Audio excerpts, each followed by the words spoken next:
वासुदेव वासुतं देवं कंसचारूमर्दनं देवकी परमानंदम कृष्णं वंदे जगद्गुरु।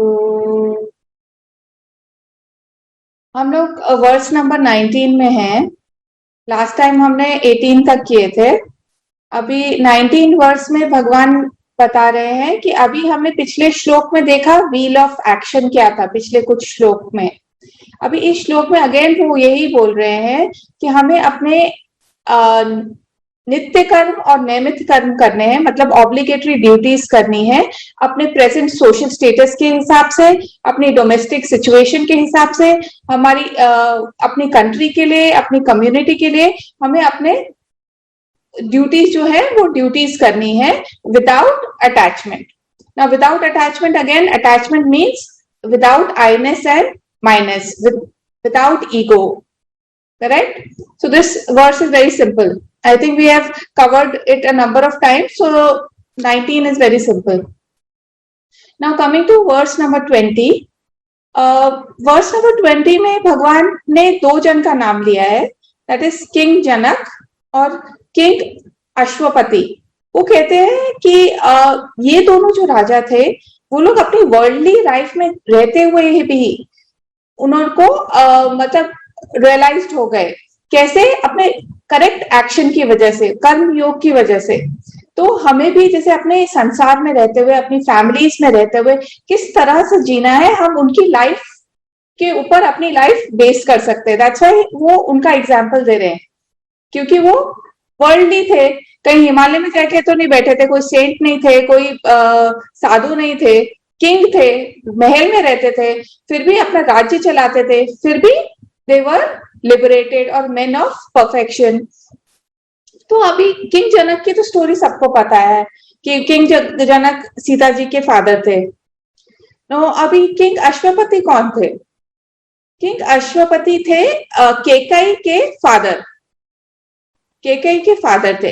अब वो उनको एक बून था कि वो बर्ड्स जो आपस में बात करते हैं वो उनकी लैंग्वेज अंडरस्टैंड कर सके, वो समझ सकते थे कि बर्ड्स आपस में क्या बात कर रहे हैं। लेकिन उनपे ये कंडीशन थी कि वो जो भी सुनेंगे बर्ड्स को बात करते हुए, वो ये बात किसी को बता नहीं सकते। अगर उन्होंने कभी किसी को बताई तो उनकी डेथ हो जाएगी। एक बार वो अपने क्वीन के साथ, मतलब केके की मदर के साथ गार्डन में घूम रहे थे, तो उन्होंने दो हंसों को बात करते हुए सुना अपने आप में, और बात करते हुए सुना, जो भी उन्होंने सुना उसको वो सुन के बहुत जोर जोर से हंसने लगे। तो अब उनके साथ उनकी क्वीन थी, तो उसने पूछा कि आप क्या इतना हंस रहे हैं, क्या हुआ, क्या बोला उन हंसों ने? तो उन्होंने बोला, तुम्हें तो पता है कि मैं अगर तुम्हें बता नहीं सकता, बताऊंगा तो मेरी डेथ हो जाएगी। फिर भी शी केप्ट ऑन इंसिस्टिंग कि आप मुझे बताओ, आप मुझे बताओ। तो इससे किंग अश्वपति ने क्या किया, अपनी क्वीन को बैनिश कर दिया किंगडम से। अब उनको उनके फादर के घर भेज दिया। मतलब he was so committed to whatever he had promised, what he was suppose to do, he will do only that. कि नहीं, चलो मेरी क्वीन पूछ रही है तो मैं उसको बता दूं। लेकिन क्वीन ये जानते हुए पूछ रही है कि मेरे हस्बैंड की डेथ हो सकेगी, तो मतलब उसका एटीट्यूड क्या है? समझ रहे हो? उसका एटीट्यूड तो ठीक नहीं है ना, अगर ये जानते हुए वो फिर भी इंसिस्ट कर रही है कि तो आप मुझे बताओ। तो ये उनकी स्टोरी है। भगवान कहते हैं इस वर्स नंबर 20 में कि हमें वो हमेशा हमारी जो अंदर हमारे लिए सूटेबल है उसी हिसाब से हमें उस जगह जन्म मिलता है। एग्जाम्पल है कि सपोज डेजर्ट में सिर्फ कैक्टस उगते हैं, तो वो उस एनवायरनमेंट के लिए कंड्यूसिव है ना, वो उसी एनवायरनमेंट के लिए बने हुए हैं ना, तभी वो वहां उगते हैं, तभी वो वहां पे ग्रो होते हैं। ऐसे ही हर एक इंसान वहां उस अपनी एनवायरनमेंट उसको कंड्यूसिव मिली है उसके ग्रोथ के लिए। अगर उसको कुछ दुख मिलते हैं, कुछ परेशानियां आती हैं, कुछ चैलेंजेस मिलते हैं, वो उसकी अपनी ग्रोथ के लिए है, यही एनवायरनमेंट उसके लिए सूटेबल है। तो जो एनवायरनमेंट उसमें मिली है उसी में हमें बेस्ट अपना देना है, बेस्ट से बेस्ट जीना है। करेक्ट? अभी इसलिए वो कहते हैं अर्जुन को कि तुम्हें भी तुम्हारी उसके हिसाब से, तुम्हारे नेचर के हिसाब से, तुम्हें बर्थ मिला है, तुम प्रिंस बने हो, तो तुम्हारा ड्यूटी है कि तुम फाइट करो, अपने प्रजा की रक्षा करो, अपनी ड्यूटीज करो। तुम क्षत्रिय हो, तुम्हें उसकी ड्यूटीज पूरी करनी है। ठीक है, तो ये हो गया verse number 20। Now verse number 21 में भगवान कहते हैं कि सोसाइटी में जो लोग होते हैं, किसी भी स्टेचर पे हो आप, हमेशा कोई लोग आपको देख रहे हैं, आपको मतलब देख के वो सीख रहे हैं। जैसे अगर हम मदर हैं तो हमारे बच्चे हम लोग को देख के सीखते हैं, हम जैसा बिहेव करेंगे बच्चा वैसे ही सीखेगा। ऐसे ही at any given point of time, हमें नहीं भी पता, इस तभी भी there are lot of people who are watching us and वो हमसे इंस्पायर भी हो सकते हैं। तो हमारे को अपना व्यवहार ऐसा रखना है कि वो अच्छा हो, जिससे जो हमारे को देख रहे हैं वो अच्छी सीखे, अच्छी बातें सीखे। करेक्ट। तो इसमें एग्जाम्पल है, जैसे बैडमिंटन का player Gopi Pullela Chand, I think, या तो वो मतलब उसको एंडोर्समेंट मिली थी कोको कोला करने के लिए, ऐड करने के लिए। ही refused, he refused because he says, I do not believe that these drinks are healthier, so I will not endorse such a product, right? So he set an example. Similarly, हमें अपनी life में एक example बनना है। We have to become an ideal for others. हम जैसे behave करेंगे लोग हमें उसको देख के सीखेंगे। देयर इज अब न्यूरो साइंस को देखा जाए तो न्यूरो साइंस में there is something called as mirror neurons. Mirror neurons क्या करते हैं कि जो आपके आसपास जो कुछ हो रहा है वो उसको कॉपी करते हैं। मतलब जैसे अगर आप किसी सैड एनवायरनमेंट में चले जाओगे तो automatically you will start feeling sad, that is because of these mirror neurons. Now if you go in a happier environment, automatically you will start feeling happier, right और नॉट? सिमिलरली ये जो mirror neurons है, सिर्फ हमें physically किसी को imitate नहीं करना है कि नकल उतारने, जैसे बंदर होता है तो बंदर फिजिकली इमिटेट करता है किसी को, हमें फिजिकली किसी को इमिटेट नहीं करना है। हमें ऐसे जैसे लोग महात्मा गांधी हो गए, उनके कुछ वैल्यूज है तो हमें उनकी वैल्यूज एक्वायर करनी है ना, तो हम उनकी अच्छी वैल्यूज को देखेंगे और बोलेंगे ये हम अपने अंदर कैसे लाए, तो वो मेरा आइडियल है। उनको आइडियल देख के मुझे भी एक आइडियल बनना है कि मुझसे भी लोग सीखे। करेक्ट। तो ये हो गया वर्स नंबर 21। इसमें जैसा मैं अंदर से फील करूंगी वैसे ही लोग फील करेंगे मेरे आसपास। अगर मैं हैप्पी हूं तो मेरे आसपास लोग हैप्पी है, अगर मैं सैड हूं तो मेरे आसपास लोग सैड हैं। तो I have to become an ideal person, right? So Gurudev कहते थे, स्वामी चिन्मयानंद कहते थे, you change yourself and the world around you will change. Correct.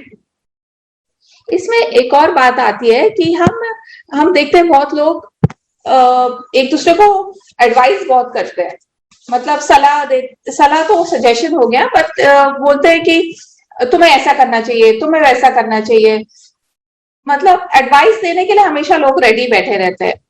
तो एडवाइस कब देनी चाहिए? एडवाइस देनी चाहिए कि जब वो चीज, वो फॉल्ट जिसके लिए आप एडवाइस दे रहे हो वो आप में खुद में नहीं है, then only you are eligible to advice that. इसके लिए एक स्टोरी है।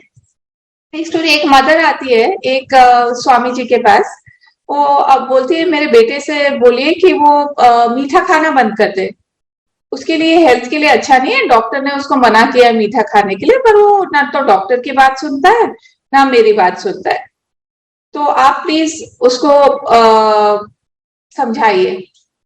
तो स्वामी जी ने कुछ बोला नहीं। स्वामी जी ने बोला ठीक है, आप घर जाइए, 1 महीने के बाद आइएगा मेरे पास। तो जब 1 महीने के बाद वो वापस आए तो तब उन्होंने उस लड़के को बोला, बेटा देखो मिठाई तुम्हें नहीं खानी चाहिए, तुम मिठाई नहीं खाओगे। तो उसकी मदर ने पूछा, आपने यही बोलना था तो 1 महीने पहले क्यों नहीं बोल दिया?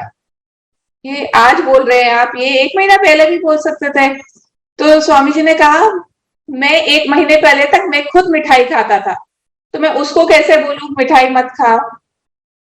तो जब मेरी बात का उस पर कुछ इफेक्ट नहीं होगा जब तक मैं वैसा नहीं हूं, मैं उसी चीज के लिए एडवाइस करूं जो जिस चीज में मैं परफेक्ट हूं। अब now next verses are 22, 23 and 24। ये कंबाइन करके इसमें व्हाई भगवान Shri Krishna is an ideal person whom we should look up to। अभी इससे पहले वर्ष में हमने देखा कि हमें एक आइडियल बनना है जिससे लोग हमसे कुछ सीखे। अब इसमें वो बोल रहे हैं भगवान हमारे लिए एक आइडियल क्यों है, डिफरेंट पर्सपेक्टिव से इन 3 श्लोक में।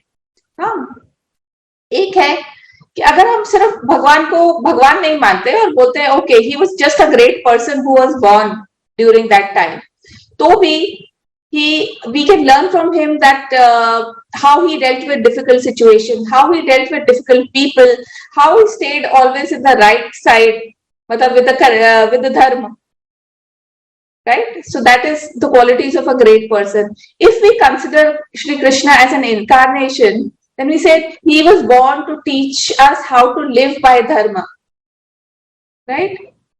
If we consider him as Ishwar, then ईश्वर क्या की ड्यूटीज क्या होती है कि लोगों के रिजल्ट डिस्पेंस करने कि जो उनके कर्म किए हैं उसके हिसाब से उनको रिजल्ट डिस्पेंस करे। अगर सपोज भगवान किसी दिन छुट्टी ले ले तो क्या होगा, ये सृष्टि तो चलेगी नहीं। तो वो कभी छुट्टी लेते हैं भगवान? नहीं। और अगर हम उसको वेदांता के पर्सपेक्टिव से देखें कि भगवान इज द अल्टीमेट ट्रूथ जिसके बेसिस पे बाकी सब जगत चल रहा है। जैसे एक भगवान के फिंगर के ऊपर चक्र है, फिंगर स्टेडी रहती है लेकिन चक्र घूमता है, राइट? तो that is the ultimate truth. भगवान स्टेडी एक चीज है, उसके अराउंड बाकी सब चीजें चल रही है, राइट? चक्र की तरह। ये है 22, 23 एंड 24 में। 25 एंड 26 वर्स हम लोग नेक्स्ट टाइम कवर करेंगे क्योंकि इसमें बहुत सारे एस्पेक्ट्स हैं, जैसे क्वालिटीज ऑफ अ लीडर क्या होनी चाहिए जो हमारे आज की लाइफ में अप्लाई हो सकते हैं। तो वो पार्ट में नहीं कवर करूंगी अभी 25, 26। अभी हम सिर्फ वो 27 श्लोक कवर करते हैं जिसमें आपको डाउट था, राइट? श्लोक नंबर 27 में। अब श्लोक नंबर 27 में भगवान बोलते हैं कि जो हमारा एक्शन है, जो हम कुछ भी काम करते हैं, वो कहाँ से पहले स्टार्ट कहाँ से होता है? स्टार्ट हमारे माइंड से होता है। ये हमने पहले भी किया था, द साइकिल, कर्म बंधन साइकिल। कर्म बंधन साइकिल क्या है, कहाँ से स्टार्ट होती है? वासनास। वासनास मतलब हमारे जो इनहेरेंट इंप्रेशंस है हमारे अंदर, उससे क्या जनरेट होती है? डिजायर्स जनरेट होती है। डिजायर्स से आती है थॉट्स। थॉट्स जब आती है उसके थॉट्स के बेसिस पे हम एक्शन लेते हैं, और जो एक्शन लेंगे, जो उसका रिजल्ट आएगा, उससे वो वासनास वापस स्ट्रेंथन होंगी या वीकन होंगी। मोस्ट ऑफ द टाइम्स हम अपनी वासनास को स्ट्रेंथन करते रहते हैं, ना कि वीकर करते हैं। जैसे कि अगर मुझे मीठा खाना पसंद है, तो मेरी इनहेरेंट डिजायर है कि मुझे मीठा पसंद है, तो मेरे को डिजायर होगी यार आज कुछ डिजर्ट खानी चाहिए, डिजर्ट खानी चाहिए। उसके बारे में वापस आएगा, कहाँ से मंगाऊं आज डिजर्ट? आज नेचुरल की आइसक्रीम मंगाऊं कि तिवारी से मंगाऊं कि कहाँ से मंगाऊं? That thought will keep going on. So when and then I will take action, I will finally order from some place, then result will be I enjoyed it again, I love the sweet, enjoy किया बहुत, तो मेरी वासना वापस strengthen हुई कि मीठा पसंद है, मीठे से मुझे एंजॉयमेंट मिलती है, तो that again has got strengthened. That vasana has got strengthened. It didn't get weakened. If I did not give in to my desire, it would have gotten a little weaker. That okay, few days I can stay without sweets. It's okay. Today I've already eaten so much, so let me not order sweets today. Correct? So then the vasana धीरे धीरे जो inherent हमारी tendency है वो कम होती है, वो weaken होती है। तो ये जो हमारे अंदर इसमें इस श्लोक में 3 तरह की गुणस की बात हुई है, सत्व, रजस एंड तमस। इनके वर्ड्स नहीं यूज हुए हैं, सत्व, रजस, तमस नहीं हुआ है, बट गुणा वर्ड यूज हुआ है, गुणस, कि इन गुणस के बेसिस पे हम लोग एक्ट करते हैं। तो ऑब्वियसली जो ज्यादा सात्विक होगा वो ज्यादा सात्विक एक्शन करेगा, जो तामसिक होगा वो तामसिक एक्शन करेगा, जो राजसिक होगा वो राजसिक एक्शन करेगा ज्यादा, जिसमें जो क्वालिटी ज्यादा होगी उसके बेसिस पे ही वो वैसा ही एक्शन करेगा। तो एक्शन का फर्स्ट स्टेज कहाँ से होता है? हमारे माइंड में पहले उसका स्टार्ट होता है ना, फिर हम एक्चुअल फिजिकल एक्शन करते हैं ना। तो उसी लिए भगवान कहते हैं कि जैसे अगर आप जब सोते हो, ड्रीम आता है, तो ड्रीम में आप अपना एक ड्रीम वर्ल्ड क्रिएट करते हो। आप खुद ही ड्रीमर में हो उसमें, और आप आइडेंटिफाई करते हो उस ड्रीमर से। अगर उसमें ड्रीमर को चोट लगती है तो आप वो फील, उस टाइम फील होता है कि हाँ, हाँ मुझे चोट लगी। एक बार लेकिन नींद खुल गई, आप उस ड्रीम से बाहर आ गए, ना तो वो ड्रीम वर्ल्ड है, ना तो वो ड्रीमर है, और फिर आप बोलते ये तो कुछ भी नहीं था, right? You woken up, you come out of that dream, but while you were there, everything was, you were attached to everything what was happening in that dream. Similarly, we have to not get attached to whatever we are doing, because we have to understand what is happening is through our mind. If we change our thoughts, our actions will change. जितने हम अभी हम action तो हमें करने ही है, तो हम चूज क्यों ना करें कि हम तामसिक एक्शन करें, राजसिक एक्शन करें, सात्विक एक्शन करें। तो ये हमारे पास चॉइस है। तो हम अपने आप को जैसे जैसे सात्विक क्वालिटीज डेवलप करेंगे, जैसे हम सत्संग कर रहे हैं, तो this is one of the सात्विक बिहेवियर्स, राइट? तो हम जब सात्विक एक्शन करेंगे तो ऑटोमेटिकली हमारे एक्शंस उतने सात्विक होते जाएंगे, वो टेंडेंसीज हमें बढ़ती जाएंगी और दूसरी टेंडेंसीज वीकन होती जाएंगी। तो अगर अगर हम अटैचमेंट कब होते हैं? जैसे अगर मैं सोचूं ये काम मैंने किया है, मैंने आज सफाई मैंने की है, करेक्ट? तो मेरे को उसका फल भी और चाहिए कि हाँ सबने अप्रिशिएट करना चाहिए, यार आज ये बहुत सफा लग रहा है, आज ये जगह बहुत साफ लग रही है। तो when I say that I am the doer, I feel I should get the result of that whatever has happened. So भगवान से ये जो रिजल्ट का अटैचमेंट है वो खत्म करने के लिए you have to let go that I am the doer. जैसे मैं एक्शन कर रहा हूं या मैं एक्शन कर रही हूं, but this is what I am supposed to be doing. This is my duty I'm supposed to be doing. And then I do not think what the result is going to be. Whatever may be the result, this is just all that I'm supposed to do, I am doing. And there it ends. Then there is no attachment. When there is no attachment, then we do not strengthen our vasanas. Okay? ॐ पूर्णमद पूर्णमिदं पूर्णात् पूर्णमुदच्यते पूर्णस्य पूर्णमादाय पूर्णमेवावशिष्यते। ॐ शान्ति शान्ति शान्तिः। हरि ओम श्री गुरुभ्यो नमः। हरि ओम। ओम तत्सत्।